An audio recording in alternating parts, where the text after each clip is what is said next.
اب کینسر کی بیماری کیوں ساری بیماریوں سے الگ ہے؟ دو وجہ۔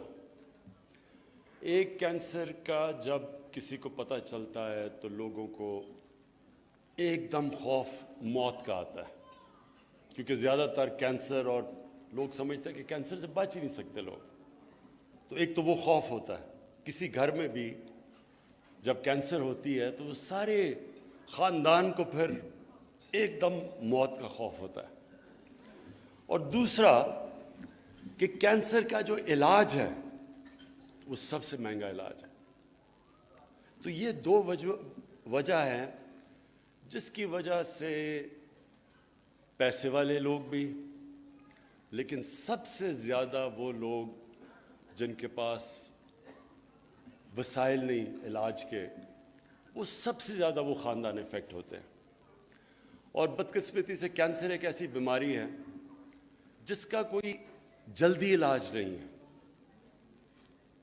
جس طرح ابھی ڈاکٹر فیصل نے ڈاکٹر آصف نے آپ کو بتایا کہ کئی دفعہ 6 مہینے علاج چلتا ہے، پھر واپس چیک اپس کے لیے آنا پڑتا ہے، 5 سال تک وہ جو کینسر کا افیکٹی ہے اس کو اپنے چیک اپس کروانے پڑتے ہیں کہ واپس نہ آ جائے کینسر۔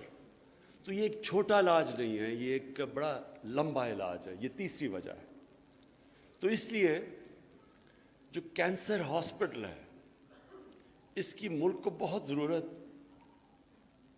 کیونکہ یہ دوسرے نمبر پہ جو لوگ مرتے ہیں، ایک ہارٹ ڈیزیز اور دوسرا کینسر سے۔ تو ایک ملک میں کینسر ہاسپٹل جس میں ساری فیسلٹیز ایک ہاسپٹل پہ ہوں،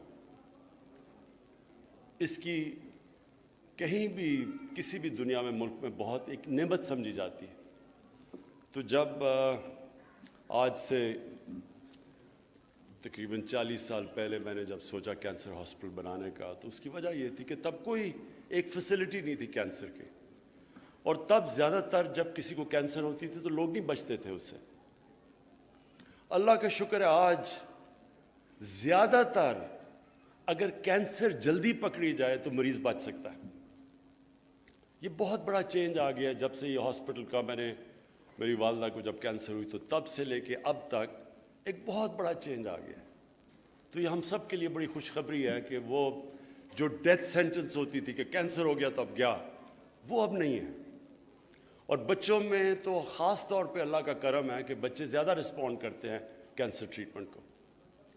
تو اس لیے تیسرا کینسر ہاسپٹل بنانے کی ضرورت اس لیے ہے کہ 2 کینسر ہاسپٹل بھی، جو ایک لاہور کا ہے اور یہ جو ہم نے پشاور میں دوسرا بنایا، یہ بھی کافی نہیں ہے پاکستان میں جتنی آبادی کے لحاظ سے جتنی ہمارے ملک میں کینسر ہے۔ تو لہٰذا یہ تیسرا ہاسپٹل آپ دیکھ رہے تھے جو سب سے بڑا ہاسپٹل بن رہا ہے، جو لاہور سے دگنی کیپیسٹی ہے کراچی کے ہاسپٹل کی۔ اس کی وجہ یہ ہے کہ وہ سارا سندھ کو بھی کیٹر کرے گا، بلوچستان کو بھی کیٹر کرے گا، اس لیے وہ بہت بڑا ہاسپٹل بن رہا ہے۔ اور یہ میں اپنی پاکستانی قوم کو خاص طور پہ داد دیتا ہوں کہ یہ میں نہیں سمجھتا کہ کسی ملک میں لوگ مل کے ہاسپٹل بنائیں اور پھر اس کو چلائیں بھی۔ بنانا ایک چیز ہے،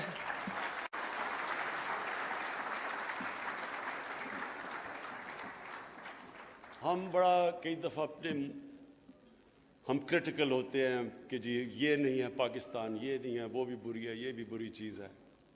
اس کی بھی وجہ ہے کیونکہ ہمارا جو امیج ہے پاکستانیوں کا اپنا، ہم سمجھتے ہیں ہم ایک عظیم قوم ہے، تو ہم زیادہ کرٹیکل ہوتے ہیں کہ ہم کیوں نہیں ادھر تک پہنچے جدھر ہمارا پوٹینشل ہے۔ ہم جب باہر دنیا میں جاتے ہیں تو دیکھتے ہیں کہ دنیا اگر پروگریس کر رہی ہے تو لوگ زیادہ تنقید کرتے ہیں اپنی کہ ہم کیوں پیچھے رہ گئے۔ لیکن میں ایک کوالٹی آپ کو پاکستانیوں کی بتاتا ہوں جس کا مجھے فرسٹ ہینڈ ایکسپیرنس ہے کہ شاید ہی دنیا میں کوئی اتنے کھلے دل کی قوم ہے جو جس طرح کی پاکستانی ہے، شاید ہی۔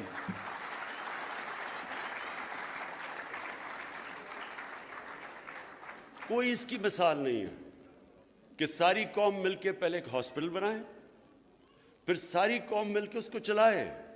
میں جب ہاسپٹل کے لیے پیسے اکٹھے کر رہا تھا تو عام مجھے لوگ کہتے تھے کہ جی آپ ہاسپٹل تو بنانے کے چلائیں گے کیسے؟ تو میں تب بھی کہتا تھا کہ جو لوگ میری مدد کر رہے ہیں ہاسپٹل بنانے میں وہی چلانے میں مدد کریں گے. تو کوئی نہیں سمجھتا تھا کہ یہ ہاسپٹل جس پہ میں نے پہلے دن سے میں نے کہا تھا کہ 70% مریضوں سے اوپر کا مفت علاج ہوگا، کینسر کے مریضوں کا. یہ آپ کو اندازہ نہیں ہے، اور آپ کو اپنی قوم کو ہمیں مبارک دینی چاہیے کہ کوئی دنیا کی مثال نہیں ہے کہ ایک cancer hospital, private cancer hospital جس پہ 75% مریضوں کا مفت کینسر کا علاج ہو، اور وہ کوئی گورنمنٹ کی فنڈنگ کے بغیر ہو، قوم اس کو فنڈ کرے.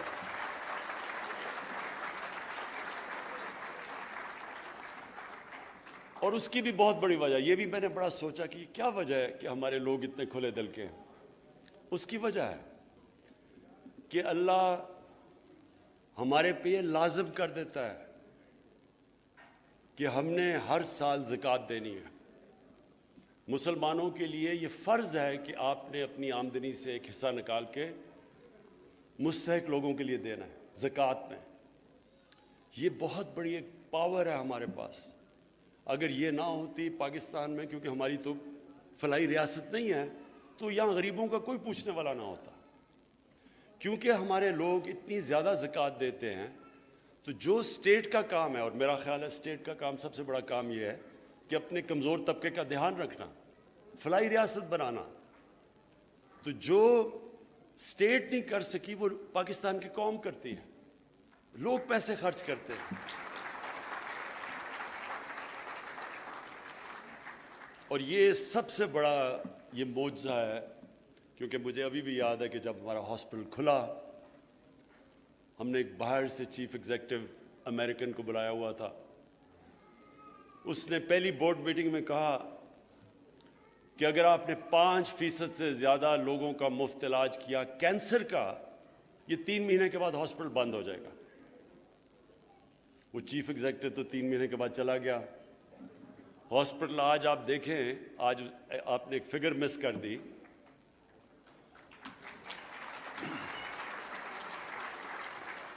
کہ 63 بلین روپیز اب تک 63 ارب روپیہ پاکستانی قوم نے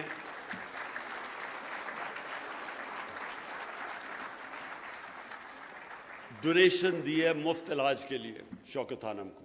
تو شوکت خانم اب تک 95 میں شروع ہوا تھا، اب تک 63 ارب روپیہ غریب مریضوں کے علاج پہ خرچ کر چکا ہے. یہ معجزہ ہے. یہ آپ کو کسی دنیا کے اندر اس طرح کی انسٹیٹیوشن نہیں ملے گی جو پبلک نے اتنی زیادہ، اور ہر سال پچھلے سال سے زیادہ پیسہ دیتے ہیں.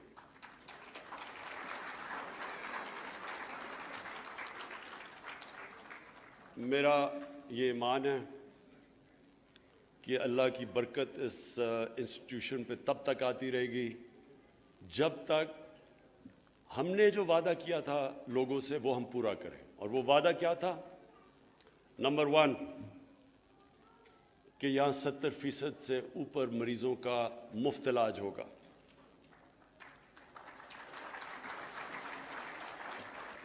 اور یہ بڑے بڑے برے وقت آئے شوکت خانم کے، بڑے مشکل مرحلے آئے، لیکن ہم نے کبھی جتنا بھی مشکل وقت آیا ہم نے 70% مریضوں سے کم علاج نہیں کیا. ہم نے زیادہ کا ہی علاج کیا، کم نہیں کیا.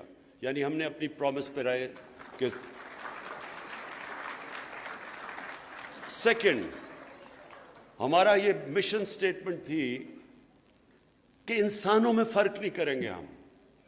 یعنی کہ اگر ایک مفت علاج ہو رہا ہے مریض کا، دوسرا پیسے دے کے علاج کروا رہا ہے، ہمارے اور ڈاکٹرز اور نرسز انسانوں کے اندر فرق نہیں کریں گے، ایکول ٹریٹمنٹ دیں گے.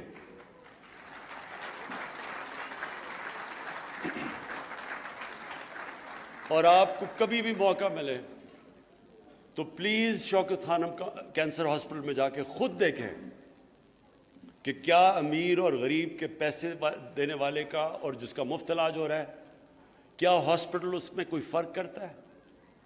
اور آپ مجھے یہ سب سے بڑا، اور میرے خیال میں اللہ کی اس لیے ہی اس ہاسپٹل پہ اس کی خاص برکت ہے کہ کبھی بھی آج تک ہر مشکلوں کے باوجود کبھی ہسپتال کے دروازے بند نہیں ہوئے، ہمارے کبھی پیسے کی کمی نہیں ہوئی۔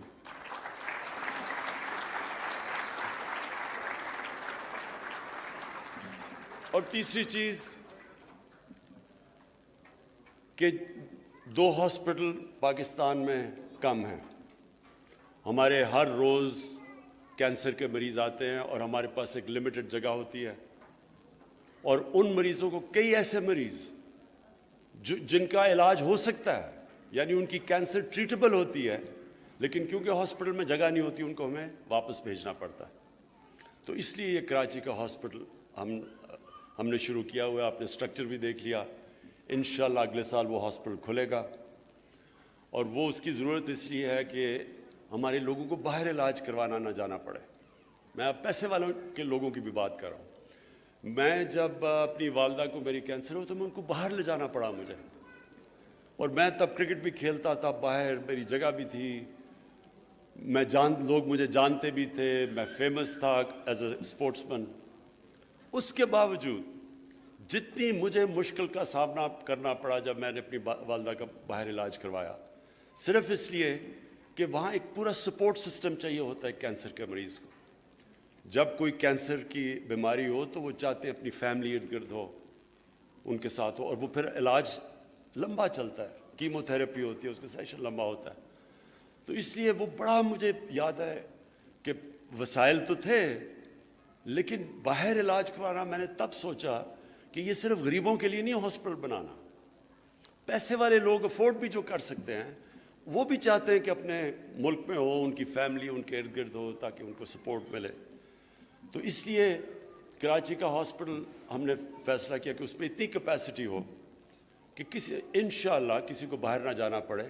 اور باہر جانے میں آپ کو ایک اور بھی میں چیز بتاؤں کہ وہ علاج جو پاکستان میں 10 روپے کا ہوتا ہے، ایگزیکٹلی وہی ٹریٹمنٹ اگر آپ باہر جا کے کروائیں گے انگلینڈ یا امریکہ، وہ 100 روپے کی ہوگی۔ 10 گنا زیادہ آپ کو خرچہ کرنا پڑتا ہے باہر۔ تو اس لیے بھی کہ پیسے والے لوگوں کے لیے بھی امپورٹنٹ ہے کہ اپنے ملک کے اندر ان کا علاج ہو، تو اس لیے ہم تیسرا ہاسپٹل بنا رہے ہیں۔ اور میں نے شوکت خانم کی وجہ سے، کیونکہ جب میں نے دیکھا کہ لوگوں کے لیے کتنی بڑی نعمت ہے کہ غریب آدمی ہاسپٹل میں آئے اور اس کو کبھی فکر نہ ہو کہ میرے پاس پیسے نہیں ہیں تو اس کا علاج ہو پوری طرح، تو میں ہاسپٹل میں، میرا آفس تھا، جب ہاسپٹل کھلا تو 6-7 سال تو میں ہاسپٹل میں بیٹھتا تھا، تو ادھر میں نے بڑی سینز دیکھے کہ مشکل میں لوگ تکلیف پہ آتے تھے، تو ان کو یہ خوف جب چلا جاتا تھا کہ اگر پیسے نہیں ہیں تو ہمارا علاج بھی ہوگا، ہمیں کھانا بھی ملے گا، ہمارا دھیان بھی رکھا جائے گا۔ ہم نے ایک باہر مسافر خانہ بھی بنایا ہوا تھا، پتہ نہیں اب ہے یا نہیں، تاکہ وہ لوگ آؤٹ پیشنٹ وہ ٹھہر بھی سکیں۔ تو اس کے بعد میں نے یہ فیصلہ کیا کہ جب بھی اللہ نے حکومت دی تو میں ہیلتھ انشورنس لے کے آؤں گا اپنے لوگوں کے لیے۔ اور مجھے بڑا فخر ہے کہ ہم نے اپنے 3.5 سال میں جدھر جدھر تحریک انصاف کی حکومت تھی، ہم ہیلتھ انشورنس لے کے آئے ہیں۔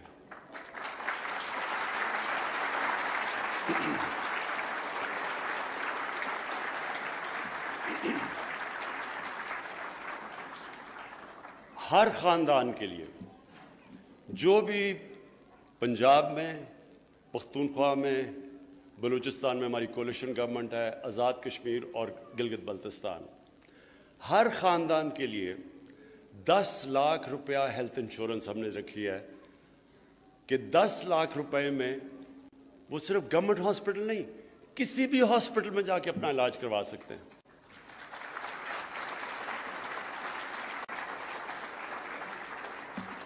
مثلا اب کہاں ایک عام آدمی، ایک غریب آدمی سوچ بھی نہیں سکتا تھا کہ الشفا جیسے ہاسپٹل اپنا علاج کروائے۔ تو ہماری جو ہیلتھ انشورنس ہے اب وہ پرائیویٹ ہاسپٹلس میں جا کے بھی کوئی بھی مزدور ہو، کوئی بھی 10 لاکھ روپے تک اپنا علاج کروا سکتا ہے۔ یہ پورا انشاءاللہ پاکستان میں ہیلتھ سسٹم آ رہا ہے۔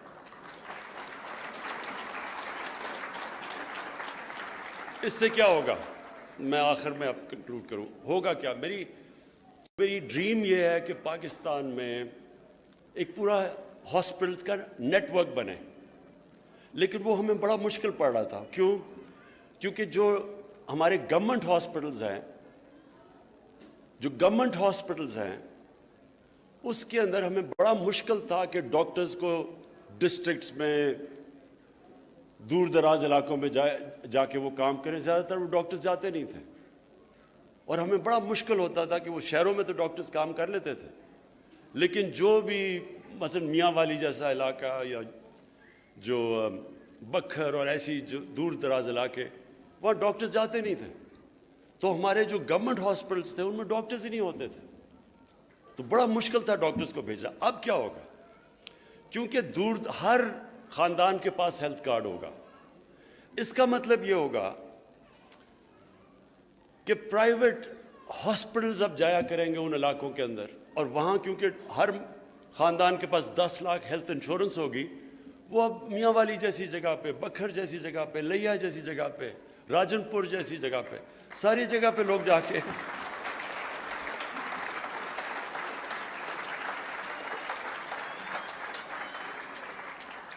اور انشاءاللہ وہ بیچارے لوگوں کو، کیونکہ میں نے تو یہ بڑا بری کہانیاں سنی ہوئی ہیں، لوگ اب بیچارے دور سے میاں والی سے یا بکھر سے یا دور دراز علاقوں سے مریض کو لے کے آ رہے ہیں اسلام آباد یا پمز کے لیے، اور راستے میں بیچارہ مریض ایکسپائر کر جاتا ہے. تو اب انشاءاللہ یہ ہیلتھ کارڈ کی وجہ سے ہمیں پورا ہیلتھ سسٹم سوچ رہے ہیں کہ سارے پاکستان میں نیٹ ورک بنے گا، خود ہی اٹریکٹ کریں گے، پرائیویٹ ہاسپٹل سیکٹر جائیں گے. باہر میں جو پاکستانی نارتھ امریکن فزیشنز، جو سب سے بڑی پاکستان کی باڈی ہے امریکہ کی، ان ڈاکٹرز کو ہم نے کہا وہ اب انٹرسٹڈ ہیں کہ پاکستان میں آ کے پرائیویٹ ہاسپٹل سیٹ اپ کریں گے. تو انشاءاللہ جو میری شروع کیا تھا میں نے شوکت خانم کینسر ہاسپٹل سے، اور جب اس کی وجہ سے آہستہ آہستہ پھر پالیٹکس میں بھی آیا، میرا سب سے بڑا کوشش یہ تھی کہ پاکستان کو ہم ایک فلاحی ریاست بنائیں. جو ہمارا آبجیکٹو تھا، پاکستان بنا تھا اسلامی فلاحی ریاست.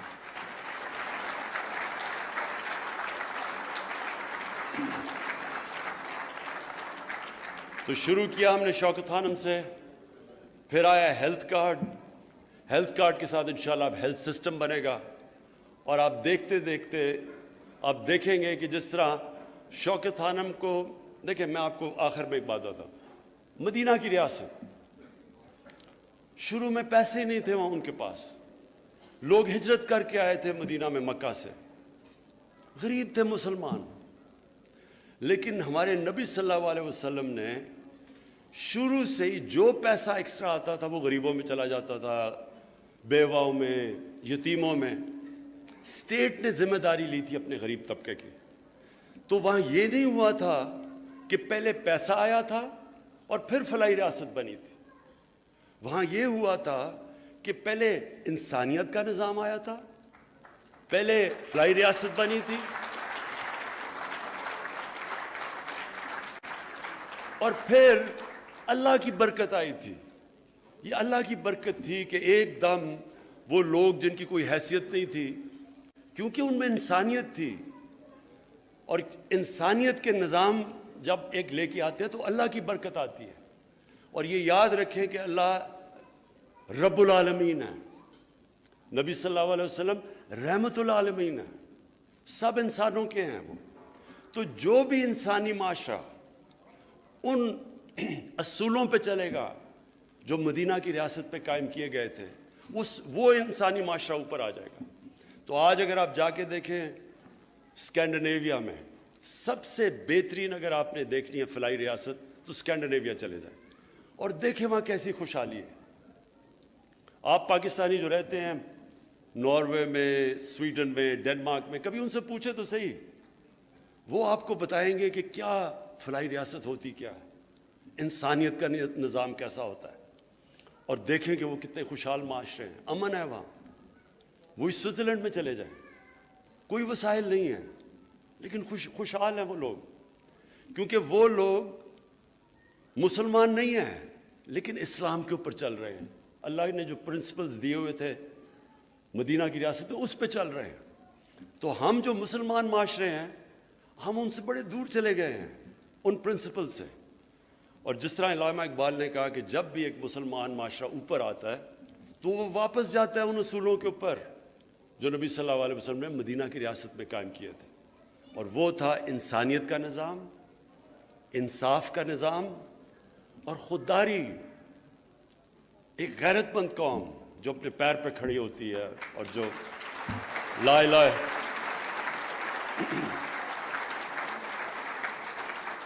جو اصل میں لا الہ الا اللہ کا مطلب سمجھتی ہے کہ اللہ تیرے سوا کوئی خدا نہیں ہے، وہی قومیں اوپر آتی ہیں.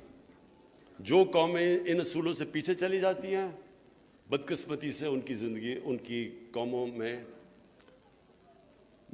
ذلت آتی ہے، ان کی عزت نہیں ہوتی دنیا میں. اور انشاءاللہ ہم اس راستے پہ چل چکے ہیں، وہ راستہ جو انشاءاللہ اس کو پاکستان کو ایک عظیم قوم بنائے گا. بہت بہت شکریہ.